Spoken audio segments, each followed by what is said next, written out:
I'm David Miller for WETS FM. We have special guests with us today. Both are from the Appalachian Resource Conservation and Development, and the Executive Director, Andy Brown, is with us, and also his associate, Emily Bidgood, is in studio. Welcome both. Let's talk a little bit about, first of all, Andy, if you will, just get us up to date on what ARC&D is all about. We're all about the conservation and the development of rural resources, basically. And so how that translates is we're all about the local farm and local food scene. Today's topic is going to be about the Appalachia Regional Food Business Center. That's a program that is being shut down by the U.S. Department of Agriculture as of September the 15th. Either or both, tell me more about the Regional Food Business Center. Emily? Regional food business centers were one of the, we think, very innovative new programs created out of COVID and out of that ARPA funding, because a pandemic was really a hard way to face reality that our food system, nationally and internationally, is not insulated from the effects of extreme events. And even in our regions, we saw how our food system can be disrupted, whether it's through meat distribution, whether it's through produce. How do we get dairy to places? So these federal funds were a way to try and make our food systems, which feed all of us, more resilient and stronger and more locally connected. In order to do that, you need to provide some technical capacity and you need to provide some funding. So the Regional Food Business Centers are a pretty new program with about 2 years of momentum, and now they are being terminated as part of the federal restructuring of priorities. Right. How will it affect individuals? So these are programs, I think, that try to invest in small business development so that we have all these different economic opportunities. And in this instance, since it's the U.S. Department of Agriculture, opportunities for farmers and the opportunity to grow and invest in entrepreneurs that want to take local food and local fiber products and create more value out of those. We say moving them up the chain. So investing in that local food system work. So it was going to affect all of us who eat, all of us who consume, because agriculture is a really diverse business set, and the direct dollars invested in agriculture actually multiplied throughout the community and all the different ways that it impacts us. I know when I first read this, I knew it was a big deal. In my mind, I thought it was going to affect those that are in need, those that are going to receive boxes of food. But from what you're saying, it's a much bigger deal than this. This Regional Food Business Center is definitely the entrepreneurship side of programs that have been hit. But you're absolutely right that the United States Department of Agriculture has decided to shutter programs that also affect food distribution and food charity work. The Local Food Purchase Agreement program has been stopped, and that worked with food banks to directly supply and purchase from local farms. And that will not continue anymore. It will go to be a different model that, in our research, does not benefit Northeast Tennessee, the kinds of smaller Northeast Tennessee farms that are here. There are programs whose future is very uncertain in terms of how we have these win-win solutions. We have local food insecurity and we have local agriculture. How can we have win-win solutions that benefit everybody? We were all talking before we went on air that this is a $16 million program and it is being cut. We can't just stop and say, well, the program's over, we'll walk away.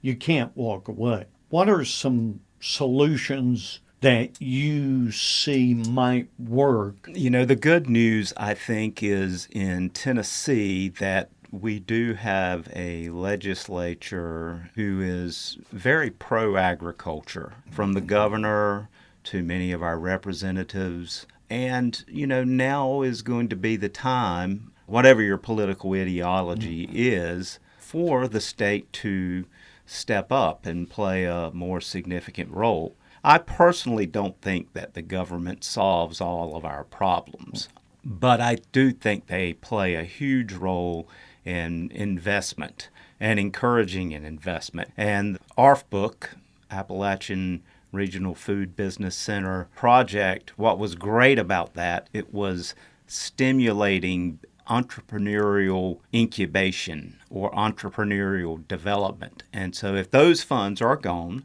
we're going to have some state and local funding that has to take its place. But like every crisis or challenge that we face, I don't want to get in the way of individual ingenuity also. I don't have all the solutions, for sure. I think Appalachian RC&D's role is to continue incubating and developing and nurturing these entrepreneurial ideas, and I'm looking to the outside to see others with their ideas come to us. We're going to be playing a role in this kind of work for a long time. That grant's gone and we're disappearing. That's not happening. We did lose 3 staff people because of it. So that's a big hit to us. And I'm investing a lot of time right now finding other sources of money and other staff people to take care of the work that we need to do. But I'm hopeful too. Sometimes a challenge presents an opportunity. We just don't know what they are right now.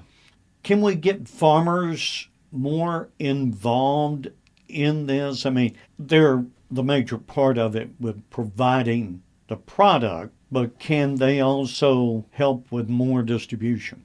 I think any solution moving forward has to involve our farmers and farming communities. As you probably know, I know personally, I raise Christmas trees up in North Carolina, and I associate with a lot of people who are farmers in various realms. It's an independent lot. That's one of the reasons we do it. We like to be on the land. We like to be away from the clutter sometimes of all the other hubbub of politics or whatever. Yeah, I think many of our farmers are going to have to come together, and we're going to have to work to see what we can do. I don't have the solution of how to get folks together to do that. Emily, do you have any ideas on that? The encouragement to stay positive is so essential. But, agriculture has to be, it's essentially entrepreneurial. You have to be creative, figure out solutions. Boy, if this past year after Hurricane Helene hasn't shown us that firsthand the hard way. So, and also, I think our agriculture community is very generous. We know that they are connected inherently to food bank networks and food charity networks. Also, they are responsible for growing new markets. The number of farmers markets in our region has doubled over the past 15 years, since ARC&D really started trying to build this, how Northeast Tennessee is so proud of its agricultural roots. We have twice as many farmers markets because we have entrepreneurship in our growers, and we have community volunteers that want to create those farmers markets and manage them. As just an example. I think our agriculture community is so intrinsically tied into the rest of our society. Well, without food, we don't exist. Yeah. I will say that this does come at a challenging time, because it comes right on the heels of Hurricane Helene. And many of our farmers were just devastated on the banks of the Nolichucky River or some of the creeks and streams that feed the Nolichucky. Not just the Nolichucky, but the French Broad down in Cobb County, the Doe River up in Carter County. A lot of farmers are in bottomlands. And the same process that we're trying to recover from that, a sort of a foundational support system. And it remains to be seen how that's going to play out. Appalachian Regional Food Business Center was connected to bukus of different programs, different partners, if you will, to try to get distribution. The program was seen in Ohio, West Virginia, Kentucky, Tennessee, partially in Pennsylvania, Virginia, and Maryland. Do you see any one part of the worse off than the others? Yeah, we're speaking from Johnson City, but we are just one of 18 partners who were, rolling out these regional food business centers in the Appalachia region, but it's actually a national program as well. So from Hawaii to Tennessee, for all states, the regional food business centers were really a long-term initiative. We're about 2 years in, and so I think we're all about kind of equally reimagining what's next. You got to take the same problem and try a different solution. Inherently, it is about investment. I think we're seeing a clear message from the federal system that the priority is to have less resources. So that is the scaling back, the cutting back overall. Well, in simple economic terms, where does the cost go? It goes to me, I think it goes to the consumer. If I'm going to have to pay for this if I want it. And, maybe it is a long day of reckoning that our food system has in some ways been subsidized for a long, long time. But we have a whole culture that has grown up with that since the 1940s and 50s probably. So you think we've enabled ourselves to a certain degree? This is the way it's been? I'm just wondering about that, and I'm also wondering about the role this plays into consolidation. So I think the Appalachian Regional Food Business Center program was all about decentralization, local choice, local supply, local economic development. And now without that, do people, I may spend a little bit more money at a farmer's market to buy something that was made by my neighbor, that loaf of bread or that honey. But now that these sources of supply might be in jeopardy, and I know some of them are going to be, then does that encourage some consolidation? Do I go to a big box store to buy my groceries? And I'm not against big box stores. That's not an attack on any of them, but I do like local choice. And I think that's the reason the growth of the farmer's market. People like to buy fresh for maybe the same price as your local grocery store. But you know that it came out of a farm not too far away from where you live. Mm-hmm. And the freshness and how long it keeps and the ability to trace back the accountability of that. Andy, let's talk a little bit about your program and some things coming up with the ARC&D. We've got exciting work ahead of us. One of the things we're about is farmland conservation. And so with the recent passage of the governor's farmland preservation bill, which we advocated for, we want to play a more active role encouraging farmland preservation for those farmers who might want to do so and getting them the economic benefits that they deserve or need to realize if they were to put their farm in, say, a conservation easement. So we want to play a role in that. We're also continuing to work with farmers impacted by Helene. We're working with the University of Tennessee Institute of Agriculture, putting on these soil reclamation and stream bank stabilization workshops, and then also helping farmers who attend these workshops who want to do such things on their land so that they can get their pasture or their field back up and running and in production. So those are some exciting things. We're also doing more pop-up markets on the nutrition and food access side. We're continuing to take pop-up markets into underserved communities, so making nutritious, locally grown food, the local farmers market experience, bringing that to those people.